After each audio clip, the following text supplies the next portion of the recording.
दोस्तों, बचपन में हम सभी ने एक कहानी जरूर सुनी होगी। एक घुराकी होता है। वो रोज दोपहर को बकरियां चराने के लिए उसी पास के जंगल में जाता था। एक दिन वो उसी जंगल में चिल्ला चिल्ला के यह कहता है, शेर आया, मेरी बकरियों को कोई बचाओ। उसकी यह आवाज सुनकर कुछ लोग उसकी मदद करने के लिए आते भी हैं। वो मदद के लिए आए हुए लोग यह देखते हैं कि वहाँ कोई भी शेर नहीं है। यह देखकर वो बुराकी जोर जोर से हंसने लगता है। और कुछ दिन बाद उसी जंगल में सचमुच का शेर आ जाता है। यह देखकर वो बुराकी चिल्लाते हुए यह कहता है, शेर आया। पर सभी को ऐसा लगता है कि अभी भी वो बुराकी झूठ बोल रहा है। और तभी उस बुराकी की मदद के लिए कोई भी नहीं आता। शेर कुछ बकरियों को मारकर चला जाता है। दोस्तों, मेरी आज की कहानी इसी बेस पे है। 1 अप्रैल ये एक ऐसी तारीख है, उस दिन दुनिया भर के लोग अपने ही लोगों से छोटा मोटा मजाक करके थोड़ा मजा लेते हैं।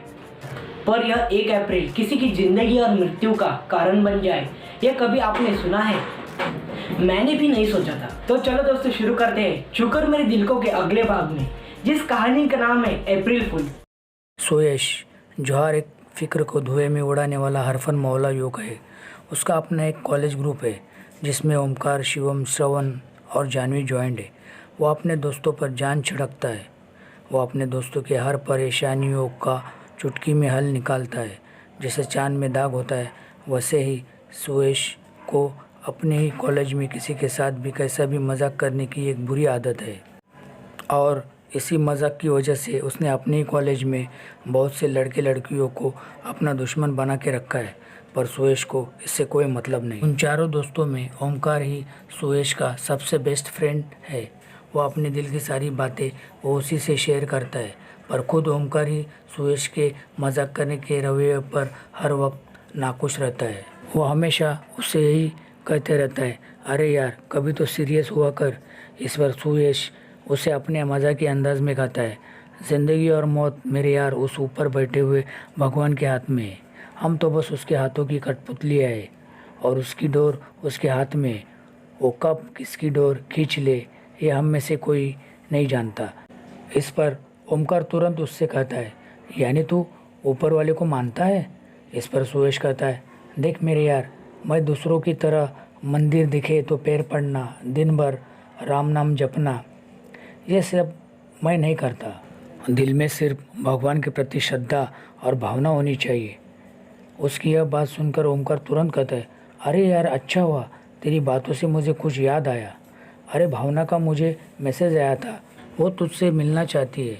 उसी ने मुझे तुझे फ़ोन करने के लिए कहा था। उसकी यह बात सुनकर सुयश उससे कहता है, देख मेरे यार, मैं इस प्यार, इश्क, मोहब्बत, इन 3 चीज़ों से हमेशा दूर ही रहते आया हूँ। इस पर ओमकार कहता है, तो क्या मैं भावना को मैसेज कर दूँ कि तू उससे नहीं मिलना चाहता? इस पर सुयश कहता है, मैं किसी के मुंह पर तो मार सकता हूँ, पर किसी का दिल नहीं तोड़ सकता। चल दे मुझे उसका नंबर, मैं उससे बात करता हूँ। और यह भावना उसके फ़ोन का इंतज़ार करते हुए अपनी सहेलियों से कहती है, देखना आज सुयश खुद मुझसे आई लव यू कहेगा। उसकी यह बात सुनकर उसकी सहेलियों में से एक सहेली कहती है, कुछ भी मत पका, तो इस कॉलेज में आकर सिर्फ 3 महीने हुए हैं और हम 3 साल से सुयश को जानते हैं। कॉलेज की हर लड़की उस पर फिदा है, पर वो किसी को ज़रा भी घास नहीं डालता, क्योंकि वो प्यार, इश्क, मोहब्बत, इन 3 चीज़ों से हमेशा दूर ही रहा है। और तू कहती है कि वो तुझे आई लव यू कहेगा। इस पर दूसरी सहेली कहती है, लगती है ये पागल हुई है। अपनी सहेलियों की यह बातें सुनकर भावना उन्हें जवाब देते हुए कहती है, शायद तुम लोगों को लॉटरी के बारे में पता नहीं। लॉटरी की टिकट हज़ारों लोग खरीदते हैं, पर वो सिर्फ एक को ही लगती है जिसका नसीब बुलंद होता है। और तभी सुयश का फ़ोन आता है। मोबाइल पर उसका नाम देखकर भावना बड़े इतराते हुए अपनी सहेलियों से कहती है, देखना वो खुद अपने मुंह से मुझे आई लव यू कहेगा। यह कहकर वो मोबाइल स्पीकर पर रखती है। और यहाँ सुयश उससे कहता है, हाँ भावना बोलो, अभी ओमकार ने मुझे कहा कि तुम मुझसे मिलना चाहती हो। इस पर भावना कहती है, हाँ सुयश, पहले ये बताओ, क्या तुम मुझे अपने ग्रुप में ज्वाइन कर सकते हो?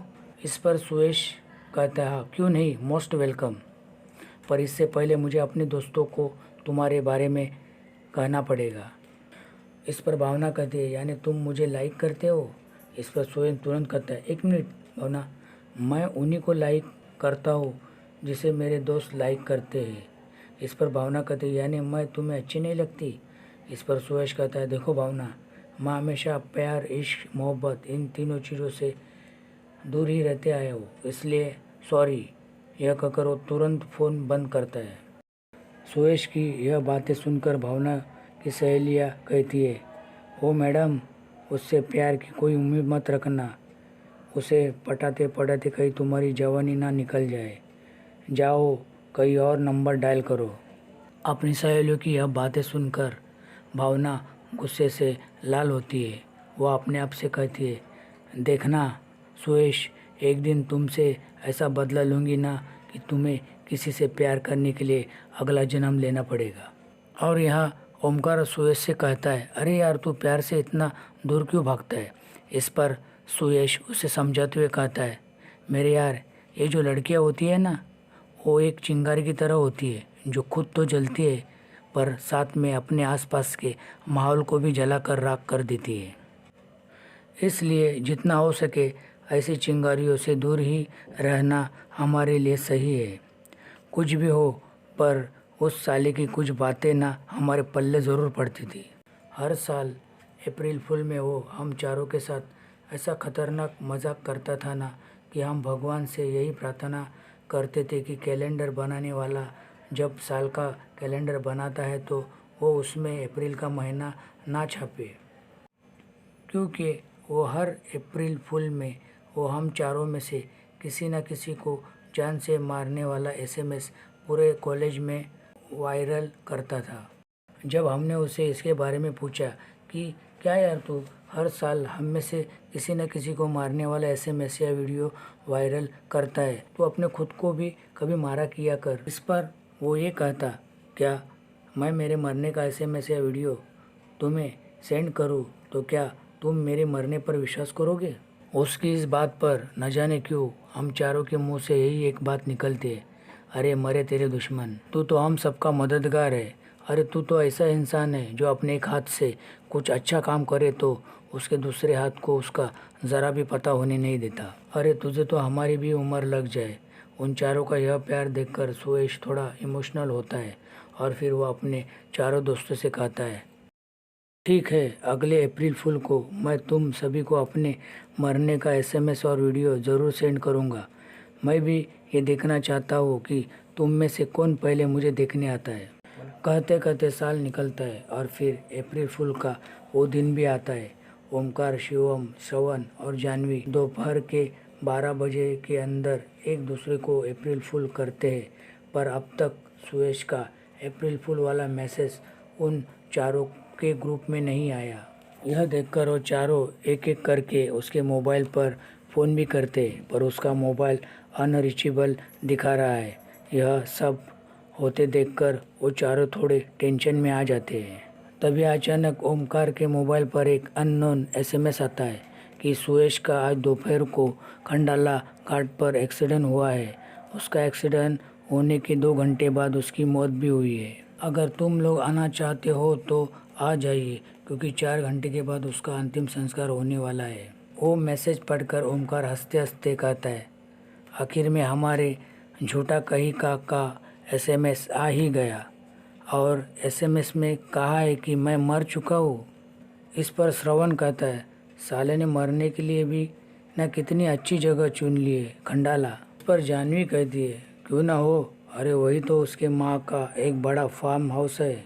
इस पर शिवम कहता है, साले ने अपना वादा पूरा कर दिया, अपने आप को आखिर मार ही दिया। कुछ भी हो, अपना दोस्त साला जबान का पक्का है। फिर ओमकार कहता है, देखना आप कुछ ही घंटों के बाद उसका फ़ोन आएगा और वो हम चारों से यही कहेगा कि सालो, तुम लोग कैसे दोस्त हो? अपने दोस्त के मरने की खबर सुनने के बाद भी तुम लोग मुझसे मिलने नहीं आए। इस पर शिवम कहता है, तो फिर क्या कहते हो, चले खंडाला? खंडाले वाली बात सुनकर जानवी कहती है, अरे पर इस बात का क्या सबूत है कि इस वक्त वो खंडाले में ही होगा? इस पर श्रवण कहता है, हाँ जानवी सही कह रही है, थोड़ा रुकते हैं, देखना शाम तक वो खुद हमारे पास दौड़ते हुए चला आएगा। अरे मुल्ला की दौड़ कहाँ तक होती है। इस पर ओमकार तुरंत कहता है, मस्जिद तक।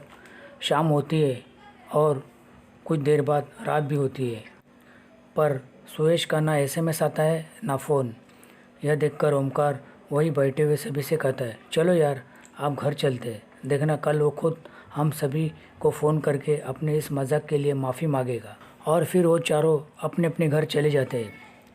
सुबह जब ओमकार उठता है तो वो उठते ही अपना मोबाइल चेक करता है, कहीं रात को सुरेश का फ़ोन या SMS तो नहीं आया। पर उसके व्हाट्सएप पर एक अननोन नंबर पर उसे कुछ फ़ोटो आते हैं। वो फ़ोटो देखते ही उसके पैरों तले की ज़मीन खिसक जाती है। वो तुरंत वही सब फ़ोटो अपने दोस्तों को सेंड करता है और कुछ ही घंटों में उन चारों को सुरेश के माँ के खंडाले वाले फार्म हाउस पर देखा जाता है। उनके सामने सुरेश के फ़ोटो पर हार चढ़ाया गया है। उन चारों को तो वो फ़ोटो देखकर पता चल चुका है कि उनका प्यारा दोस्त सुरेश अब इस दुनिया में नहीं है। सुरेश की माँ उन चारों से कहती है, मेरे बेटे को तुम चारों पर पूरा विश्वास था कि मरने से पहले तुम उससे ज़रूर मिलोगे। डॉक्टरों ने उसे जीने के लिए सिर्फ 2 घंटे की मुदत दी थी, पर वो सिर्फ तुम चारों के लिए 1 घंटा ज़्यादा अपनी मौत से लड़ रहा था, पर तुम लोग नहीं आए। माँ ये सब सुरेश के बारे में कह रही थी और हम चारों की आंखों से बहता हुआ पानी नहीं रुक रहा था। हम चारों अपने आप को कोस रहे थे कि क्यों हम लोगों ने वो SMS बात को सच नहीं माना। फिर माँ आगे कहती है, मुझे पता है मेरे बेटे को मजाक करने की बुरी आदत थी, शायद इसलिए तुम लोगों ने उस SMS वाली बात को भी एक मजाक समझ लिया। इसमें तुम लोगों का कोई दोष नहीं। दोष तो उस तारीख की है, 1 अप्रैल यानी अप्रैल फूल, जो झूठ का प्रतीक है, और वही तारीख उसकी मौत की वजह बन गई। ऊपर वाले ने भी उसके साथ एक ऐसा मजाक किया। जो लड़का इसी तारीख का सहारा लेके दूसरे के साथ मजाक करता था, आज यही तारीख उसके लिए एक मजाक बन गई। मुझे तुम चारों से आज सिर्फ इतना ही कहना है, तुम में से किसने सुरेश को SMS करके ये कहा कि तुम्हारी माँ को अटैक आया है और उनकी तबीयत बहुत नाजुक है, तुम फ़ौरन यहाँ चले आओ। माँ की यह बात सुनकर हम चारों हैरान होते। हम एक दूसरे की ओर देखते भी है, पर एक बात हम चारों को समझ में आई। सुरेश की मौत का कारण वो अननोन SMS ही था, पर आज तक सुरेश को वो जानलेवा SMS किसने भेजा, ये राज आखिर तक एक राज ही रहा। पर एक बात तो हम चारों को समझ में आई, हम नीचे रहने वाले लोग एक दूसरों के मजाक पर ज़ोर ज़ोर से हंसते हैं, पर जब ऊपर वाला किसी के साथ कोई मजाक करता है ना, तो उसके मजाक पर हंसने वाला कोई नहीं रहता। आज इस बात को पूरे 20 साल हो चुके। जब भी हम चारों दोस्तों के घर मार्च का महीना ख़त्म हो जाता है तो अक्सर हम मार्च के महीने का पन्ना कैलेंडर से पलट देते ताकि अप्रैल का महीना आ जाए, पर हम चारों के घर के कैलेंडर में ऐसा कुछ नहीं होता। हम चारों दोस्तों के घर के कैलेंडर में मार्च के बाद कभी भी अप्रैल नहीं आया, हमेशा मई ही आया, क्योंकि अप्रैल महीने का पन्ना हम चारों को घर के कैलेंडर से कब का फाड़ कर फेंक दिया है। इस कहानी के जरिए मैं आपसे ये कहना चाहूँगा कि किसी के साथ कैसा भी मजाक करो, पर मरने मारने वाला मजाक अपने दुश्मन के साथ भी कभी मत करना, क्योंकि अभी जो आपने कहानी सुनी वही कहानी कल शायद आपकी भी हो सकती है। तो दोस्तों, कैसी लगी है मेरी कहानी? आपको पसंद आई तो लाइक और सब्सक्राइब करो। मैं आपको जल्दी मिलता हूँ छूकर मेरे दिल को के अगले भाग में। तो परंतु सेफ रहा, सुरक्षित रहा। जय हिंद।